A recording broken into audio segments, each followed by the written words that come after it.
Bonjour, je fais une émission sur l'origine de l'humanité. Je me demande quelle est l'origine de l'humanité. Je me demande si, étant esprit, euh, on est capable de venir de primates. C'est la version qu'on a eue depuis l'évolutionnisme de Darwin et d'autres. Euh, mais étant esprit, étant spiritualité, et étant dans notre vision des choses et de la vie, dans notre mode de vie, perception spirituelle, est-ce que on peut pas se demander, mais on vient d'ailleurs? C'est pas ce monde-là, c'est pas ce monde qu'on nous explique. De toute façon, tout est réversible. Euh, les vérités, elles sont codées et déjà elles se distancient des faits, elles prennent d'autres interprétations et elles s'arrangent plutôt dans des schémas idéologiques qui font sens chez des grands visionnaires. Et c'est comme ça que le monde avance. Les faits eux-mêmes, ils- de manière brutale, vous prenez la bombe H, les bombes H à Hiroshima et Nagasaki, euh, bon, ça dure comme ça, voilà, ça dure un instant, voilà. Et puis après, il y a une autre version. Qu'est-ce qui s'est passé? Déjà, il y a des interprétations. Hein. Euh, on nous explique le Big Bang, on nous explique Hiroshima, Nagasaki, on voit un champignon. Euh, donc l'explosion, comme ça, et puis l'esprit, il y a l'esprit.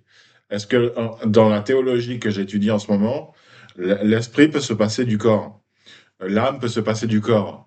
Donc en fait, l'âme serait immortelle. Moi, si vous voulez, ce que je me souviens, c'est de l'humanité, c'est pas de moi, c'est pas de mon petit cas. Hein.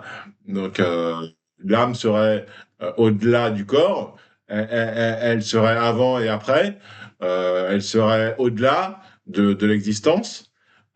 Et donc peut-être que l'univers comme il est spirituellement aussi totalitaire puisqu'il est harmonieux et que il nous porte, nous, à être expression de ce jour-là, du 27 février 2026, et que ça marche. Donc, le cosmos, avec les effets spéciaux et la nature qui prend les astres, parce que voilà, on sait que la Terre a un centre qui est plus ou moins mystérieux, qui doit avoir des mouvements physiques avec comme ça, des transmissions de durée, de toute une dynamique, avec des temporalités comme ça, voilà, bon, au centre de la Terre. Euh, et le cosmos du ciel, et du soleil, de la lune, des autres planètes et de toutes les galaxies qui nous entourent, toutes les galaxies qui nous entourent et ceux qui sont éloignés. Donc apparemment, il y aura des galaxies éloignées. Des gens se demandent s'il y a des formes de vie comme ça. Peut-être que c'est trop tôt pour répondre, ou alors qu'il n'y a pas il y a pas de contact, quoi. Voilà, il faut pas se chercher. Voilà. On sait pas. De toute façon, c'est comme le chat de Schrödinger. C'est oui et non. Alors, peut-être que dans d'autres galaxies éloignées, mais des réalités qui seront tellement éloignées qu'elles sont alternatives. Voilà. Elles sont des apparitions comme ça, qui seraient des choses qui sont présentes et massives, mais qui sont trop éloignées et de toute façon, ça n'aura pas d'intérêt parce que ça pourrait être la guerre, hein, ça pourrait être la guerre avec les étrangers, ça pourrait être l'esthétique aussi parce que voilà, on est assez limité comme esthéticien, hein, au pluriel. Hein. Donc voilà, et donc on se figure que l'esprit n'est pas le singe, que le singe n'avait pas d'esprit quoi. Tu vois, on voit les animaux, on voit les insectes. Déjà, on peut juger. Et donc, il doit y avoir une réalité qui fait que le monde est une vision qui avance de manière logique, heu, unilatéralement vers quelque chose à remplir, qui est l'avenir qui vient,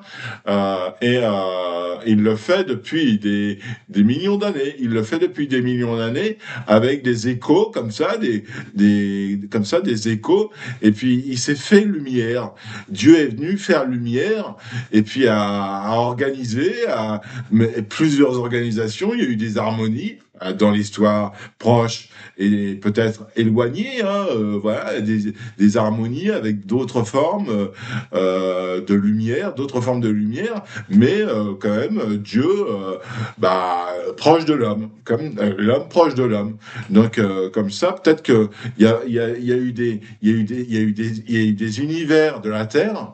Mais toujours avec la gravité, hein. De toute façon, c'était toujours avec la gravité, et qu'on muté, et l'esprit est arrivé en le langage, Dieu se reconnaît dans l'invisible, et il aime bien l'activité prophétique. Bon voilà, parce que il nous laisse faire et que on a bah voilà, hein, la vision de Dieu est toujours active, et il n'y a pas il y a pas de il n'y a pas de pudeur, il n'y a pas de pudeur, parce qu'un humain va terminer la vision divine. Elle est là et elle fait du bien. Voilà. Alors, pensez le début, on aimerait bien avoir la science, avoir des certitudes scientifiques. Moi, j'ai eu des récits. Moi, j'ai eu des récits, le récit des 12 royaumes, le récit de Labyrinthe avec Bowie, et le récit du livre de la Renaissance, là.